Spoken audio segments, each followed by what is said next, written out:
Mas o ano não foi bom, não, velho. Faltou, eu posso citar mais gente aqui, se você quiser aqui.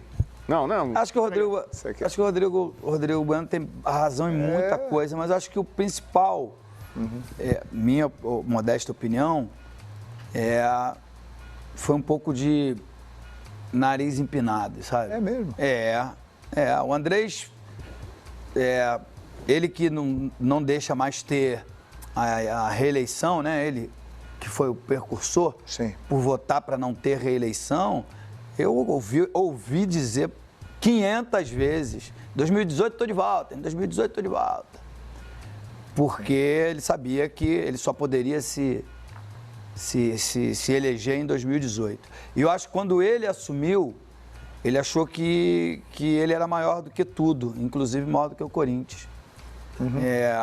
Ele dá uma declaração, pela metade da multa eu deixo o Rodriguinho sair, é muita soberba.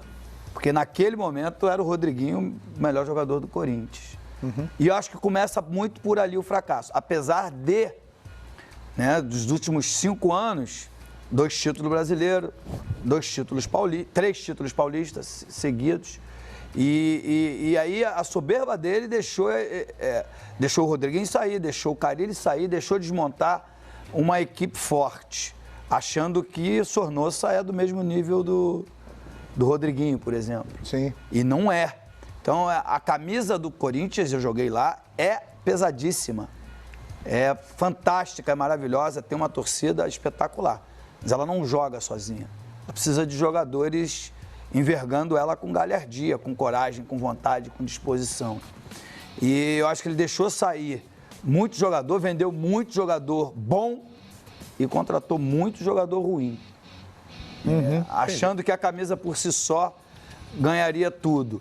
E, pior ainda, eu acho, ironizando tudo e todos, inclusive nós da imprensa, com declarações de desrespeito, eu diria, com os profissionais que aqui estamos trabalhando. Ninguém aqui está de brincadeira. Eu daqui levo, eu joguei bola, ganhei um bom dinheiro, mas é daqui que eu levo o sustento dos meus filhos. Então eu tenho que ter responsabilidade. Não gosto que ninguém fique zombando de mim, porque venho aqui fazer uma autocrítica ou uma crítica a um trabalho que não está dando certo. Não está dando certo. A volta do Andrés ao comando do Corinthians é pífia. É pior do que o resultado do Corinthians em campo, na minha opinião. A conta chegou, hein, Andrés? A conta chegou, né? Porque ganhou muita coisa. Uma época gloriosa, foi importantíssima na história do Corinthians, mudou uma época no Corinthians, mas isso tudo levou o Corinthians a uma situação financeira delicada e realmente essa segunda passagem do Andrés como presidente do Corinthians não dá para comparar com a primeira, em que ele de fato fez história. Porque a gente pode ver em muitas negociações essa história de que quer jogar aqui, quer, não quer, porta da rua é a serventia da casa, sabe? Enfim, o Corinthians está, e o próprio Andrés também, numa zona de conforto ali que ela não pode ser tão intocável como eles se colocam, né? De senhores da razão. Não vamos cometer loucuras, mas vai lá, contrata o Luan por 25 milhões. Já é uma loucura. Para quem fala que tem um orçamento mais reduzido, etc e tal, o que eu discordo, o Quesada bate numa tecla que é a minha também. O Corinthians mascara muitas vezes a sua atual condição, a sua atual realidade para não ser foco de especulações e análise. O Corinthians é um time que tem grana sim, e até porque tem essa conta gigantesca do estádio, não pode ficar saindo à torta e a rodo, esbanjando que tem dinheiro para investir aqui e acolá, porque senão a conta vai ser maior e vai prejudicar a negociação, ou eu estou falando alguma besteira aqui? É isso aí. Né? Então, né, não vamos também só cair no conto da carochinha. Se monta um timaço, eu vou falar, opa, então, peraí, exatamente, perfeito, é exatamente isso. A gente sabe como é que funcionam as coisas por ali, né? Então, o que tem que ser feito em relação ao próprio Corinthians é que muitas vezes o Andrés observa demais o quintal dos outros e esquece do quintal dele e faz com que o foco do Corinthians seja desviado para outras questões que não seja justamente ter um clube um pouco mais harmonizado, não só politicamente, mas também na própria construção e gestão de elenco. Parece que agora depois de muito tempo que o Corinthians ficou dormindo na mesma filosofia e enxergou-se já que desde algum tempo isso não tem dado mais tão certo assim, o Corinthians parte para um outro desafio com o Thiago Nunes, mas assim esperamos que também tenha um pouquinho mais de paciência, porque o trabalho dele é completamente diferente do que fez o Corinthians nesses últimos anos, é uma proposta de jogo que vai exigir uma demanda de tempo e principalmente boas contratações, bons investimentos, por isso que ele vai ter que voltar ao mercado de novo, como tem feito. Muito bem.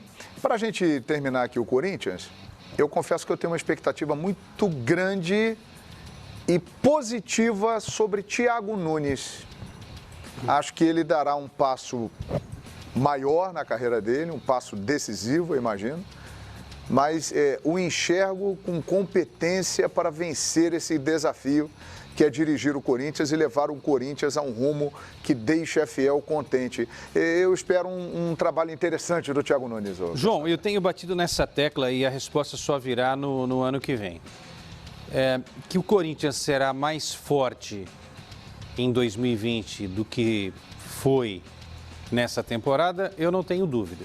Né? Então, o termo de comparação o time de 2020 será melhor e mais competitivo do que o timão de 2019. Ok.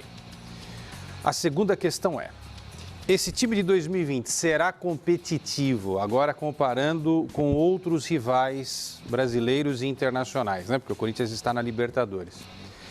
Será competitivo de forma suficiente para brigar pela Libertadores, por exemplo? E só o tempo vai dizer. É isso. E um detalhe. É melhor estar na Libertadores, na fase de grupos, do que não estar na Libertadores. Né? Sim. Só que uma eliminação precoce na Libertadores, como já aconteceu, vide Tolima, né? E aí o Andrés acertou ao manter o Tite, né? Certamente 99,9% dos clubes brasileiros, inclusive o próprio Corinthians, faria o que com o Tite? Vamos arrancar a cabeça do Tite, tchau, e traria um outro treinador. Não.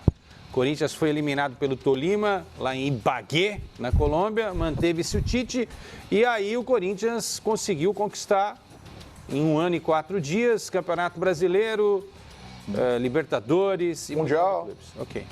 Então, o que eu quero dizer é o seguinte, vai passar muito também para a tranquilidade que o Thiago vai ter, né, para desenvolver o trabalho dele, o Corinthians se classificar nessa prévia da Libertadores, né? Que a gente chama de pré-Libertadores, mas já é Libertadores, até chegar à fase de grupos. Então, será fundamental. Esse, para mim, é o teste de fogo. Eu não vou nem discutir se o Corinthians tem que jogar um bom futebol. O Corinthians tem que ter resultado. Não vou discutir desempenho nesses jogos da Libertadores até chegar à fase de grupos. O Corinthians tem que se classificar.